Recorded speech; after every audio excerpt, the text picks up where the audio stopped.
नमामि गोविन्दम् नित्यमुक्तिप्रदायकम् सर्वज्ञ श्री चक्रधर स्वामी की जय।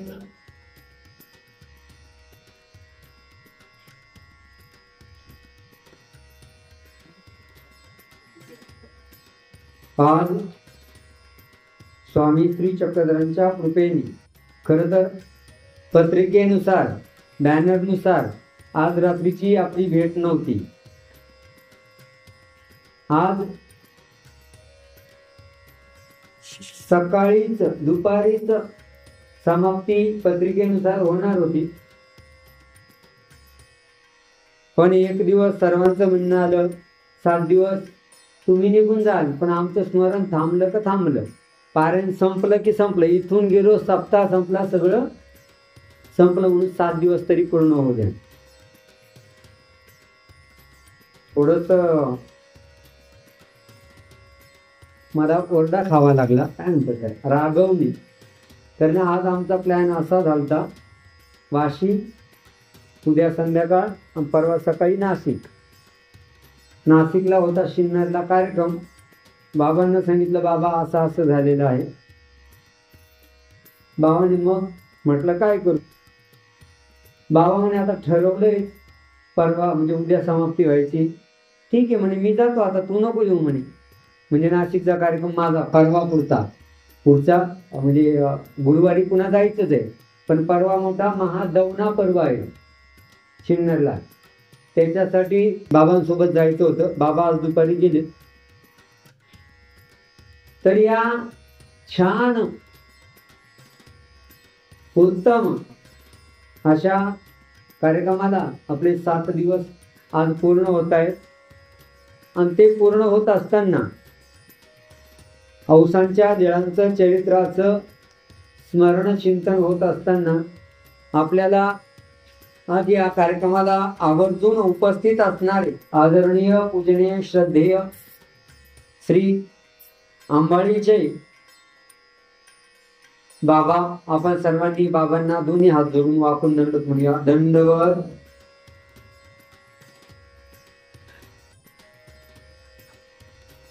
देवाचं आवडतं होण्यासाठी आपल्याला जे आचरण करणं गरजेचं असतं ते आचरण आपल्याला औसांच्या संदर्भातलं दिसते। त्याच्या अगोदर आज या कार्यक्रमाच्या निमित्ताने परमेश्वराच्या मार्गामध्ये सर्व जीवदेवतांच्या भक्तीचा त्याग करून आज सौभाग्यवती ताईंचं नाव काय आहे, उपदेश घेतलं ते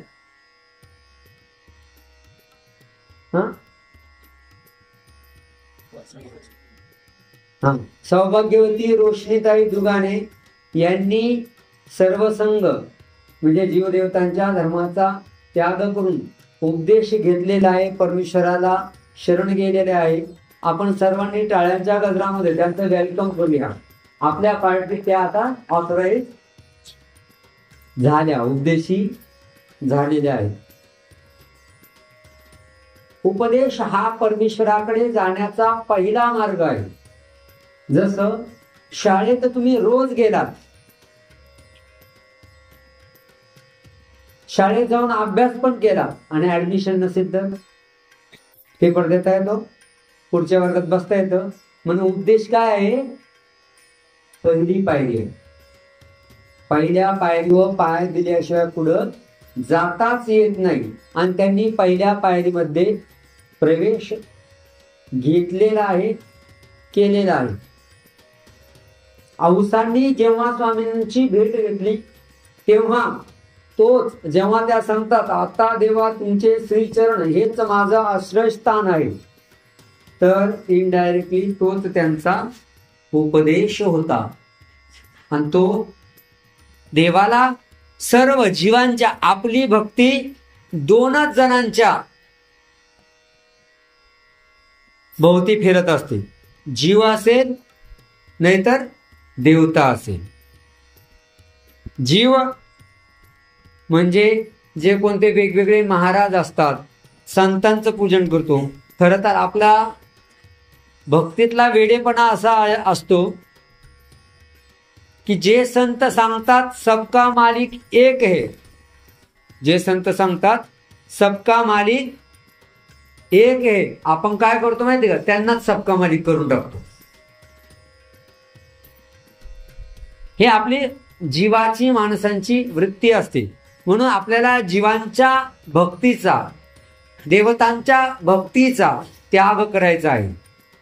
इतर कुठलेही शास्त्र बघा, भगवद्गीता सोडून मी परमेश्वर आहे असं इतर देव सांगताना आपल्याला जास्त जाणवत नाही. अनन्या चिंतयंतो माम मनमना भवमत भक्तो,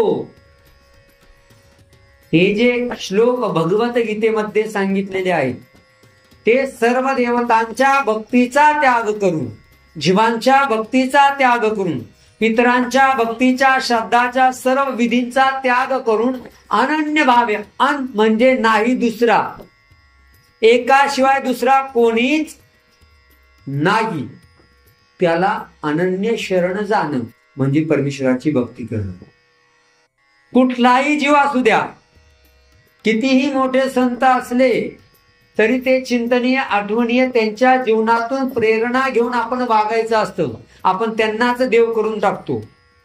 त्यांच्याच नावाचे मंदिरं होतात आणि त्यांनी कधी मंदिरं बांधा आमच्या नावानं असं सांगितलेलं नसतं.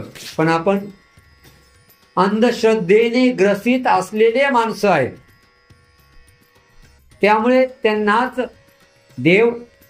मी मथुरेला गेलो, आता आपण रस्त्याने चाललेले, रस्ता पाहिजे असेल तर आपण म्हणतो दादा एक मिनिट बाजूला, आजच्या बस एक्सक्यूज मी, थोडासा बाजूला व्हा. मी चाललोय, बॅग आहे समोर आणि एका रिक्षावाला असतो, सायकल रिक्षावाला, त्यानं फार धडक दिली अशी. त्याला म्हटलं बताओ तो सही, हा कुछ घंटी वगैरे बजाव. तो काय म्हणतो, बोला ना. म्हणजे आता माझे कान उघडे. तो काय म्हणतो माहिती का, राधे राधे. आता राधे राधे म्हणजे बाजूला व्हा, याच्यात कसं कळायचं. ते म्हणतो बोला ना, राधे राधे बोला ना. मला अरे सगळे जिकडे तिकडे राधे राधेच बोलतात, त्या राधे राधेचा अर्थ बाजूला व्हा असं कसं कळणार आहे. राधे कृष्णामधून अख्खा कृष्ण बाजूला फेकला गेला आणि राधाच राहिली, जी राधा वास्तविक नव्हतीच. हे मी नाही सांगत, भागवतात कुठेही राधेचं नाव येत नाही. असो, तर आपली जीवांची, माणसाची भक्ती अशी आहे की आपण देवाला सोडतो आणि जीवा देवतेच्या मागच लागत असतो.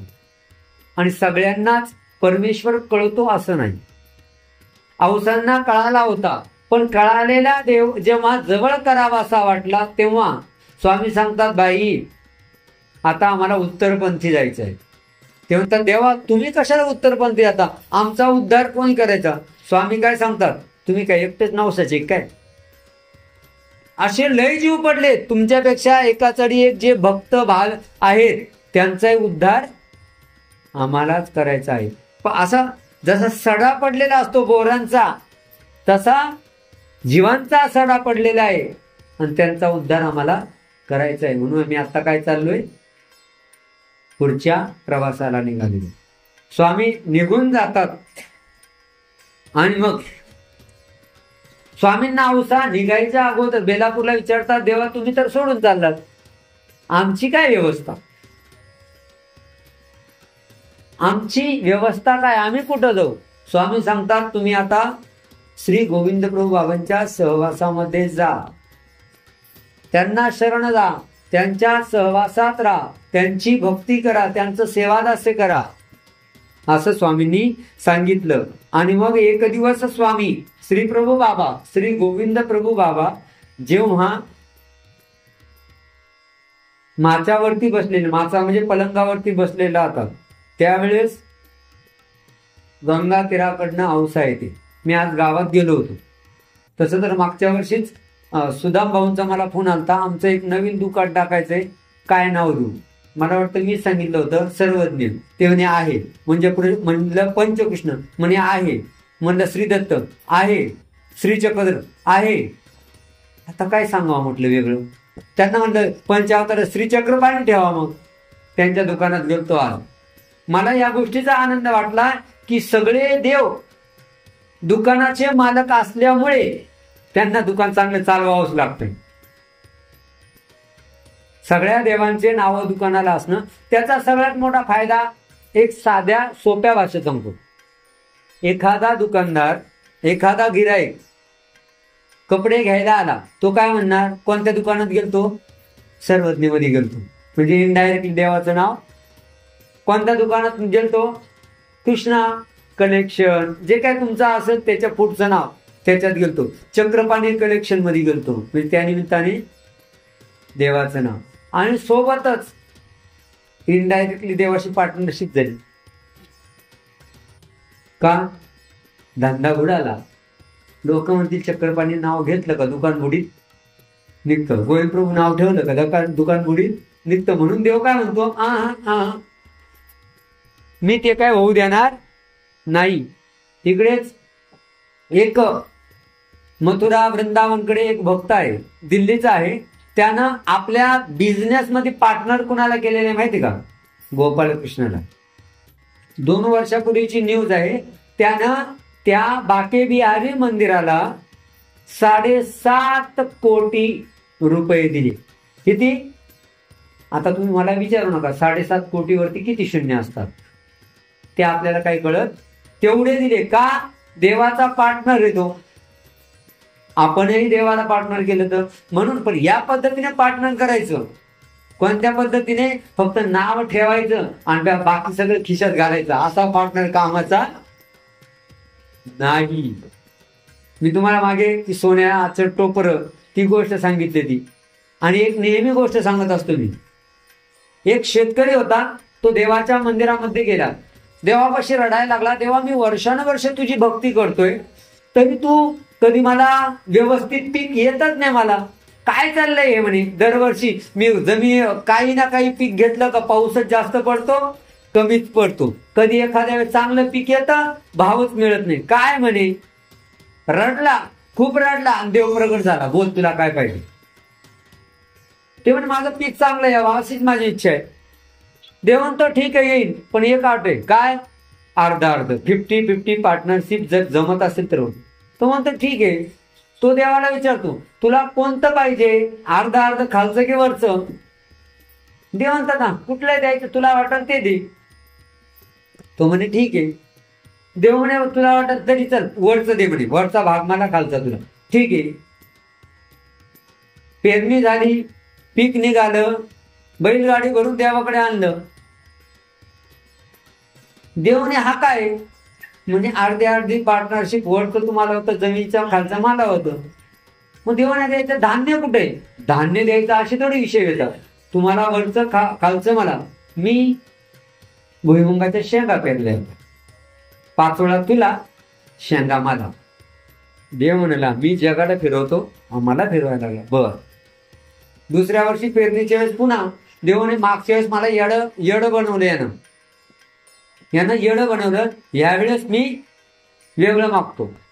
मग देवाकडे आला, देवा पेरणीला चाललोय, विडा स्वीकार करा. देवांतर ठीक आहे, पार्टनरशिप पक्की. यावेळेस काय पाहिजे देवा तुम्हाला? खालचं मला, वरचं तुला. ठीक आहे. सगळं होतं. पेरणी, पीक निघतं, देवाकडे पुन्हा भरून येतो. सगळे ढेकळच ज्वारी पेरलेली राहते. वरचं सगळं देवा तू बोलला तसं मी केलेलं आहे. तू बोलला होता खालचं पाहिजे, मी खालचा भाग पार्टनरशिप मध्ये. आपण अजिबात खोटं बोलत नाही. अजिबात नाही. जे अग्रीमेंट झालंय ना त्याप्रमाणेच वागतो म्हणे. खालचं तुला, वरचं मला. आणि मी तसंच केलं की याच्यात काही? देव म्हणे काय म्हणावं याला, काय करावं काय आता? आणि वरून काय सांगतोय? अग्रीमेंट जसे शब्द आहे तसंच मी वागलेलोय. आपण वचन तोडत नाही. आपण वचन अजिबात तोडत नाही. ते देवा तूच फिरवतो भक्तांना, आपण नाही असं करत. देव म्हणतो ठीक आहे, आता बोललेलोच आहे, तसा पेपर लिहिलेलाच आहे म्हणजे इनडायरेक्टली. ठीक आहे. 3ऱ्या वर्षी येतो. 3ऱ्या वर्षी आल्यानंतर देव म्हणतात आता यावर्षी माझ्या मतानुसार. तो म्हणतो ठीक आहे. देव म्हणतो वरचंही मला खालचंही मला मधलं तुला. तो म्हणतो ना ऑब्जेक्शन, आपलं काहीच म्हणणं नाही, मधलं मला बाकीचं तुम्हाला. पेरणी होती, पीक येतं, सगळं पीक आल्यानंतर तो पुन्हा गाडी भरून आणतो आणि गाडी भरून आणल्यानंतर देव बघतो खाली ढेकळं वरती नुसतं पाला. देव म्हणतात याचे धान्य कुठे, कसलं धान्य, वरचं खालचं तुला, मधलं मला. मध्ये काय पेरलं होतं, मका लावला होता. तो म्हणतो देवा आता पुढच्या वर्षी सगळं पीक तुला दे, इकडे येऊच नको अजिबात, तुला पाहिजे तेवढं पीक देतो. असं आपण करतो. सगळं कुणाचं आहे, कुणाचं आहे, देवाचं. कोणी दिलंय, देवाने. पण हे फक्त शब्दानं का कृतीनं. पुन्हा सकाळ दुपारचं म्हणे नाही भाव म्हणे देवा मला पाव. आपण फसवत नाही देवाला. तसं नाव ठेवलं चक्रपाणी, नाव ठेवलं गोविंद प्रभू, नाव ठेवलं सर्वज्ञ, आणि जेव्हा देवाचं करायची वेळ येते तेव्हा जर हात आखडला तर देव म्हणतो आता काय करतो, कसंही असला तरी शेवटी कोणाचा आहे, माझाच आहे. म्हणून मला या गोष्टीचा आनंद झाला मग गावात गेल्यावर की सगळे देवाचे जेवढे नाव विचार करता येईल नॉर्मली, एक 8-10 नावं ते सगळ्यांच्या दुकानाला आहे. म्हणलं चला इथं आल्यानंतर निदान जिकडं बघितलं एखादा उपदेशी असेल नसेल त्याला ते नाव माहिती होईल. आणि ही आनंदाची खरंच महत्वपूर्ण गोष्ट आहे. ही खूप आनंदाची गोष्ट आहे आणि या गोष्टीसाठी सर्वांनी जोरदार टाळ्या वाजवायच्या आहेत. आपापल्या दुकानाची नावं देवावरती ठेवलं याच्यासाठी मला भूषणावह गोष्ट आहे आणि असं करायलाच पाहिजे. अजूनही नावं कमी पडले ना, आपल्याकडे लई नावं, ती सगळे स्वामींचीच नावं. आणि हे चांगलं आहे, चांगली गोष्ट आहे. ज्याला पंथाचा अभिमान आहे, ज्याला देवावरती श्रद्धा आहे, भाव आहे, तोच हे कामं करतो. फक्त आपण काय करतो, कळत न कळत थोडं कृतीत कमी पडतो, बाकी काही नाही. स्वामींना सोडून गेल्यानंतर, स्वामी सोडून गेल्यानंतर औसा रुद्रपूरला येतात. श्री प्रभू बाबा बसलेले असतात आणि तिला आल्यानंतर दंडवत करते, श्री चरणाला लागते आणि श्री प्रभू बाबा तिची मजा घेतात. आली जोगिनी आली बरं का, जोगीन आली. आणि आपण बघितलं जेव्हा देवाच्या ठिकाणी तिनं रंगपूजा केली तेव्हा ती काय म्हणती, चक्रस्वामीची या भुजासी उदो, म्हणजे श्री चक्रधर स्वामींचा जयकार असो. इथं आल्या श्री प्रभू बाबा काय म्हणतात, अहो उदो म्हण, जयकार कर. आणि औसा म्हणते स्वामी जगन्नाथा, अरे तिथेही मी देवाचा उदो केला, तिथेही मी देवाचा उदो करेन, पण तू सोडून तर जाणार नाही ना. तेथही तेच आणि ते तेच. तर आपण काही तयाची होईजे इनडायरेक्टली. तुम्ही तिथं उदो करायला सांगितला, स्वामींचा उदो केला. ही घटना तुम्हाला कशी काय माहिती, तिथं उदो केला हे तुम्हाला कसं काय कळलं, म्हणजे स्वामी आणि तुम्ही एकच आहात की काय, असं औसा देवाला म्हणते. आणि मग ती देवाच्या श्रीचरणावरती माथा टेकून श्री प्रभू बाबांचा जयकार करते आणि मग ती देवाला म्हणते, देवा स्वामी निघून गेले आणि ते गेल्यानंतर गंगा तीराला खूप विरह झालेला आहे. जसं तांब्याचं जाळ तीव्र असतो तसं तीव्र गंगा तीर देवाच्या वियोगामध्ये जळतय. आणि मग एक दिवस औसा श्री प्रभू बाबांना म्हणते, देवा मी तुमच्या ठिकाणी रंगमाळिका रांगोळी काढून पूजा करेन. श्री प्रभू बाबा म्हणतात, अहो मेली जाय, करी ना म्हणे. त्यांचं बोलण्याची पद्धत होती, अहो मेली जाय. एखादा शब्द म्हणत असताना अहो मेली जाय, अग मेली असं म्हणायचं आणि करी ना म्हणे, कर, तुला करावं असं वाटतं ना कर.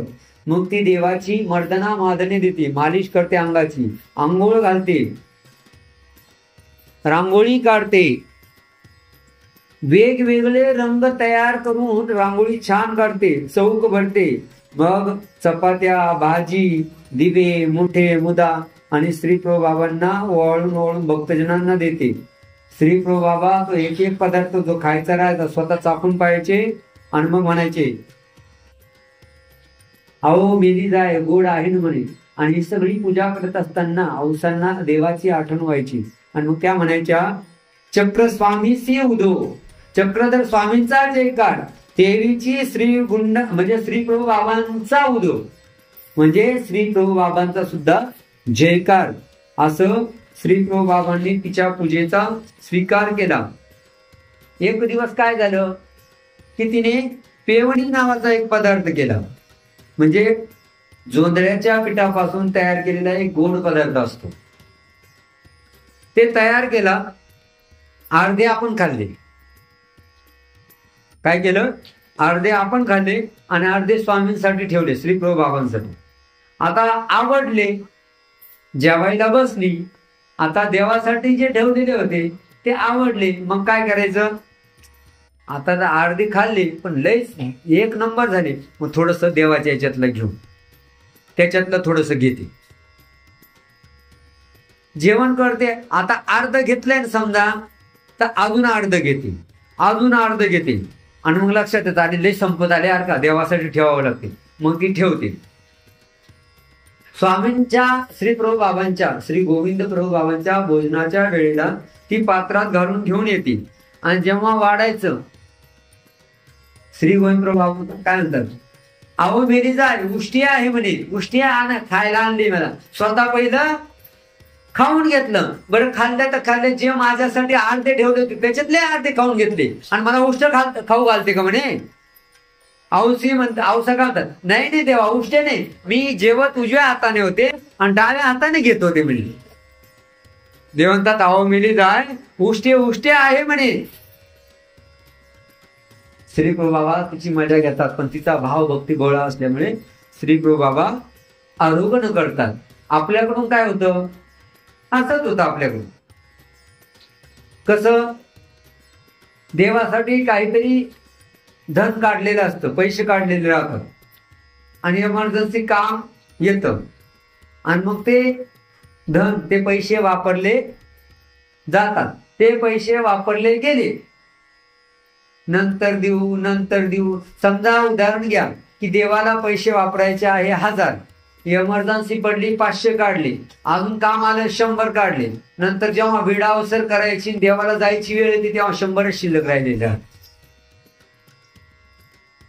म्हणजे कळत न कळत आपल्याकडून जरा आवडलं, जरा जसं औसांचं काय झालं, घेतो काढून. देवाला केळं ठेवले, केळं आणतो आपण कधी कधी बाजारातून, काहीतरी गोड आणतो, कसं लागतं म्हणून देवाला दाखवायच्या अगोदरच गोडी शिव आणली किंवा आणखी काय, तुम्ही गुलाबजाम आणले, जिलेबी आणली. आता जिलेबी उपाराला न्यायची, पण कशी झाली याच्या नावाखाली एक येडा संपतो, आणि छान झाली बर का, त्याच्या नावात दुसरा जे येडा संपतो. आणि कोणासाठी आणली आपण? देवासाठी. इनडायरेक्टली ती काय झाली, गोष्टी झाली. आपण अत्तर घेतो, अत्तर घेताना काय करतो, वास घेऊन पाहतो. वास घेऊन पाहायला पाहिजे, पण त्या बाटलीचं नाही जी बाटली आपण घेणार आहे. त्यांच्याकडे सॅम्पल असतं ते घ्यायचं. अगरबत्तीचा पुडा घेतो, वास आहे का, हा वास आहे बरं का, आणि तोच घरी घेऊन येतो. पहिला कुठं लावलेला आहे आपण? नाकाला.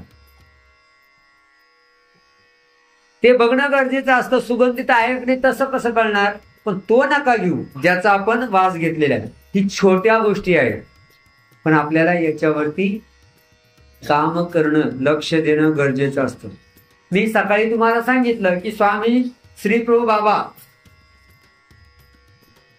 त्यांनी जो पदार्थ केला तो पदार्थ ते श्री प्रभू बाबांना आणत असत. एक दिवस कानवला नावाचा गुळाची करंजी त्या तयार करतात आणि त्याच दिवशी नेमकं मायनभट्ट सांगतात, अजिबात तू काय बनवलं असेल आणू नको बरं.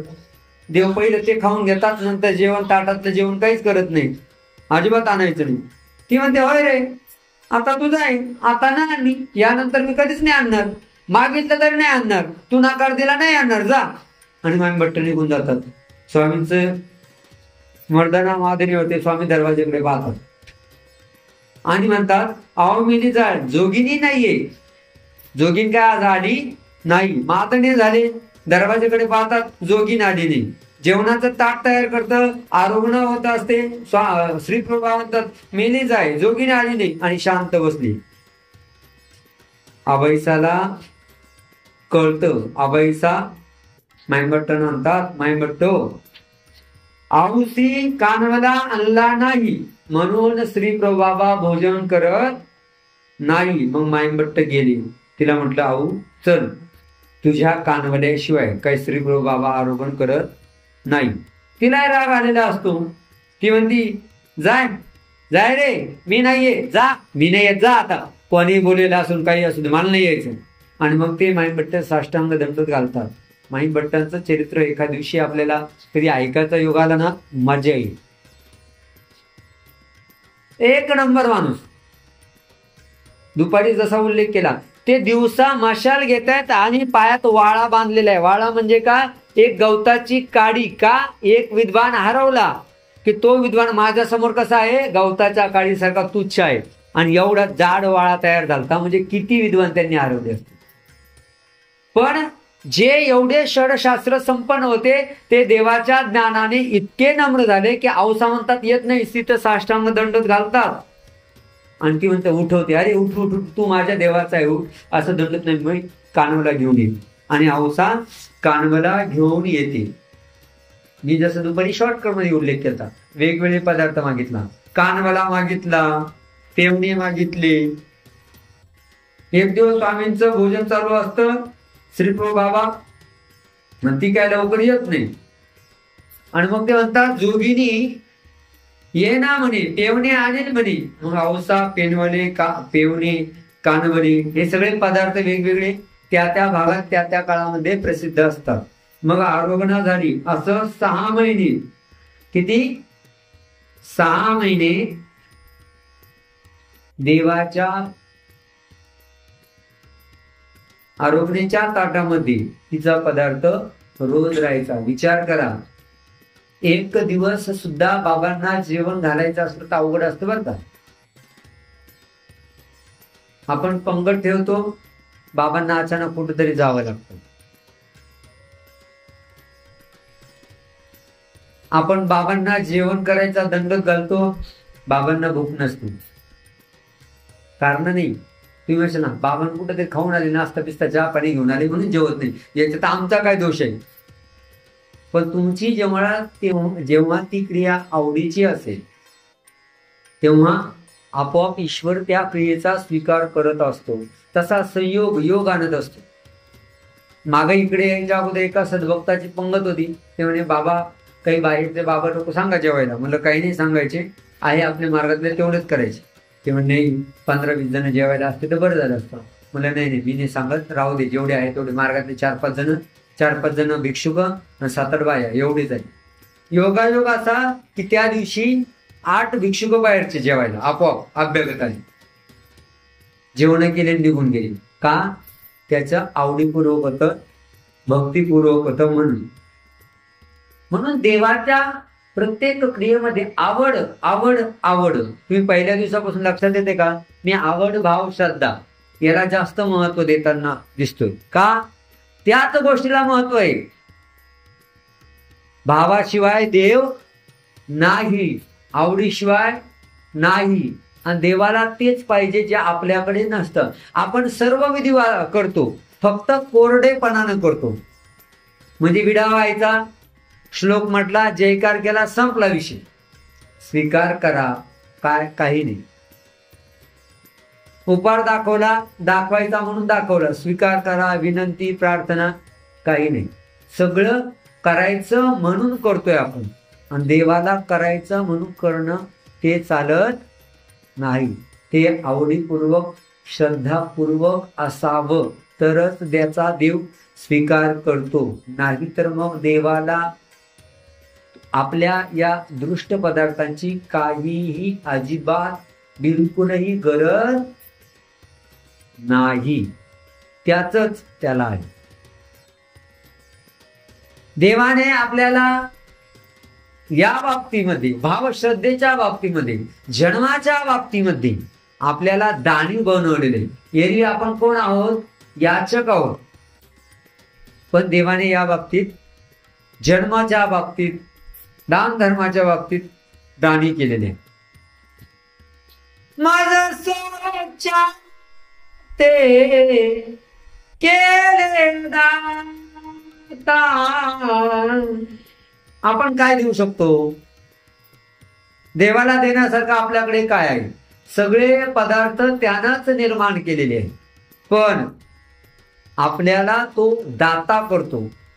माझ सोच्या ते केले दाता, आपण झाले मागता. देव आपल्या दारी येऊन भिक्षा मागतो. आत्ताच्या घडीला प्रत्यक्ष देव आपल्या दारी येत नाही, पण साधू संत येतात ना कार्यक्रमासाठी, थोडा सहभाग मागण्यासाठी. पण त्यांच्यासाठी आपण किती कारण देतो? पिकत झालं नाही, पाहिजे तसंच झालं नाही, लय कारण, लय पळवाट असतात. देव प्रत्यक्ष नाही आला, पण देवाचा साधक आलेला, देवाचा भिक्षुक आलेला, देवाचे बाबा आलेले, म्हणजे प्रत्यक्ष देव आलेला आहे. तो कुणाच्या घरी येत नाही. ज्याचं भाग्य असं, जो देऊ शकतो, जो देण्याची शक्ती आहे, त्याच्याच घरी येतो. जर आपल्या घरी कोणीतरी साधू संत काही मागायला आलेला आहे, याचा अर्थ त्यांना गरज आहे असं नाहीये, आपल्याला गरज आहे. देवाची आपल्यावरती कृपा आहे, देवाला आपल्याकडून घडवून घ्यायचं आहे म्हणून त्यांना इकडे पाठवलेलं आहे. जगात तर किती घर आहे ना त्यांच्यासाठी. म्हणून आपल्याला दाता केलेला आहे तेवढ्याच बाबतीसाठी. देव म्हणतो मी दिलाय याला, पण हा मला परत देतोय का? माझ्या साधकाला, माझ्या भिक्षुकाला हा परत काही देतोय का? यथाशक्ती दान करतोय का? हे बघण्यासाठी ते केले दाता, आपण झालासे मागता. जन्म मनसी अनंता, जन्म दे मनसी अनंता, परिमी देची ना दया. देवाने आपल्याला दाता केलेला आहे, खरं तर सगळं त्याचंच आहे. तो देतो लाखाने, मागतो हजाराने. तो देतो लाखाने, मागतो शेने, म्हणजे काही शे. पण आपण त्याच्यातही कंजूशी करतो. मी नेहमी देवाला सांगत असतो, देवा माझी एक विनंती आहे, तू फक्त तुझी मूठ माझ्यासाठी मोकळी नको करू, फक्त ढिल्ली कर. काय? फक्त ढिल्ली कर. ह्या ज्या हाताच्या फटी आहे ना, त्याच्यातून जेवढं येईल ना त्याच्यातच माझं कल्याण होत आहे. मोकळी न करता येईल. देवाला आपण मागणं खूप मोठं असतं आणि देणं आपलं खूप कमी असतं. आणि कारण, देवाने जर कारण दिले तर मला तुला द्यायला यायचं होतं, तुझं संकट दूर करायला यायचं होतं, पण तेवढा दुसरा भक्त आला, अचानक आला, त्याच्यामुळे त्याच्याकडे लक्ष द्यावं लागलं. तुझ्याकडे आता निघालच होतं तुझं संकट दूर करायला, पण तेवढ्यात एका भक्ताची विनंती आली, भोजनालं. देवभावाचा भुकेलं म्हणजे काय? कदाचित मला माहिती नाही, मी सांगितलंय की नाही, पण मी युट्यूबला मात्र सांगितलेलं आहे की एका गावाला, शॉर्टकट मध्ये सांगतो, ती पूर्ण गोष्ट तुम्ही युट्यूबला ऐकून घ्या. एका गावाला एक मार्ग आला 100-150 लोकांचा, आणि 100-150 लोकांचा मार्ग आल्यानंतर तिथल्या एका उपदेशी बाईने दंडवत घातला की आमच्याकडे राहा, आम्ही चातुर्माशीचा दंडवत घालतो, राहा. मार्ग राहिला. खरं तर त्या वर्षी पाहिजे तसा पाऊस नव्हता, जरासा दुष्काळ होता. भिक्षुक जेव्हा भिक्षा मागायला जायचे, 10 घरं फिरल्यानंतर 2 घरी भिक्षा मिळायची, अशी स्थिती होती. 1 महिना मार्ग राहिला. ती मायमाऊली धार्मिक होती, ती पाटील होती गावची, आणि तो पाटील बाबा अन्य होता, उपदेशी नव्हता, आणि तो नेमका 4 धाम करायला निघून गेलेला होता. सगळा कारभार कोणाच्या हातात मध्ये होता? पाटलिनीच्या हातात होता. तरी पाटील जाताना सांगून गेलता, वाढीवचे उद्योग करू नका, तुमचे कोणते मान भावा वाढे ते जास्त दान धर्म करू नको. लई दाती होती ती, हो हो म्हणते. 1 महिना जातो, दुसऱ्या महिन्याचा दंड घालते. ते साधू बाबा म्हणतात की बाई ग तू घातला दंड, झाली सोय, आता आम्ही पुढच्या गावाला येतो. ती म्हणती नाही, या महिना राहा. दुसरा महिना, त्यांच्याकडे समजा 50 पोते असतात, ते अर्धे संपतात. आता 150 लोकांना 2 टाइम जेवायचे, म्हणजे काय साधी गोष्ट आहे का? तिसरा महिना, दुसरे 2 महिने संपतात. तिसऱ्या महिन्यातही ती माऊली दंडोत घालते. हे नाही म्हणतात, ती रडते, बाबांचे पाय धरते, बाबा एवढा महिना राहा, जाऊ नका, तुम्हाला भिक्षा कुठं मिळणार नाही, दुष्काळ आहे. आणि तुम्ही जेव्हा घरोघरी जाणार, एवढे एखाद्या गावात गेले 150 माणसानंतर किती तुम्हाला देणार आहे? राहा, तुमच्या आशीर्वादाने, देवाच्या कृपेने माझ्याकडे खूप आहे. 25 पोत्यांमधले 10 पोते राहतात, 10 पोते संपून जातात. आणि आता पेरणीसाठी जे ठेवलेलं धान्य असतं तेवढं शिल्लक राहत. आणि जेव्हा तिसराही महिना संपतो त्यावेळेस बाबा जायला निघतात, तर बाबा म्हणतात आता मी पुढे जातो. ती म्हणती नाही, अजून 15 दिवस 8 दिवस तरी राहा. बाबा नाही म्हणतात, रडते, खूप विनंती करते, सगळ्यांना विनंती करते. तिची भाव, तो श्रद्धा, ती श्रद्धा बघून बाबा थांबतात. आणि मग ती काय करते, जे पेरणीला गहू ठेवलेले असतात ना, त्याच्यातले अर्धे गहू वापरते. आता समजा त्यांच्याकडे 40 एकर जमीन आहे, त्याच्यात पेरणीला 10 पोते लागतायत, त्याच्यातले 5 पोते संपले, मार्ग निघून जातो. आता पेरणीचे दिवस आले, पेरणीच्या दिवसांमध्ये आता अर्धच जर शेत पेरलं, बाकीचं काय करावं? पेरणी झालेली संपूर्ण दिसली पाहिजे. पाटील जेव्हा, मालक जेव्हा येईल तेव्हा काहीतरी कारण करून बागून घेऊ. हे सगळं करत असताना नोकर म्हणतात, पाटलाने असं सांगितलं, तुम्ही ते म्हणतात. ती म्हणते मी पाटलीने का, तुम्ही मालक आहे, सांगितलं तेवढं मोलमजुराने करायचं असतं. ते गप करतात, आडेवेडे घेतात, पण करावंच लागतं. मग पेरणीच्या वेळेस आता काय करायचं? करायला तर लागेल. मग त्यावेळेस ती माऊली सांगते, आता आपल्याला 5 पोते अजून कमी पडत आहेत, 5 पोते त्या गावामध्ये वाळू मिक्स करा आणि पेरणी करा. काय सांगते? ते सगळे नोकर एकमेकाकडे येते, शेतमजूर एकमेकाकडे पाहतात. बाईंच्या डोक्यात पाटलाच्या दाकानं फरक पडला. वाळू पेरल्यावर काय होत असतं का? पण गहू पेरले जातात. आता सगळ्यांना माहित राहतं, गहू पेरल्यानंतर त्याच्यासोबत जर आपण वाळू टाकली तर पीक चांगलं येणार नाही, तिकडं जायचं कामही नाही. मग असेच महिना 15 दिवस निघून जातात, 15 दिवस महिना. ते मोलकरी तिकडं जात पण नाही शेतात, कामगार तिकडे जात पण नाही. का? वाळू पेरल्यावर काय उगवणार आहे? जेव्हा पाटील परत येतात, नेमका योगायोगाने एक नोकर बाहेरच भेटतो गावाच्या. काय चाललंय, कसं शेत? ते म्हणे कसे शेत बरे. आता आले आले एकदम तर सांगता येत नाही ना. मग काय लावलं, गहू किती झाला, असं तसं तसं. मग त्यांना हळूच सांगितलं. पाटील म्हणलं आम्ही सगळं पेरलं, पण ते बाबा मानभाऊ बाबांचा मार्ग आलता. पाटलीनबाईनं काय त्यांनी ते सगळं देऊन टाकलं. किती 2-3 महिने ठेवलं का? आता जुन्या काळी 4 धामाला जायचं, माणूस परत येईल का नाही याची गॅरंटी नसायची. म्हणून बघा, अगोदरच त्याचा काहीतरी कार्यक्रम करायचे, परत येईल की नाही याची गॅरंटी नसल्याने. ते म्हणे मग काही नाही, आपल्याला 10 पोते लागत असतात, त्यातले 5 पोते बाबांना ते मार्गाला देऊन टाकले त्यांनी. आणि 5च पेरले का? नाही, तसे 10 पेरले, पण ते 5 मध्ये त्यांनी वाळू मिक्सर केली, ते पेरले.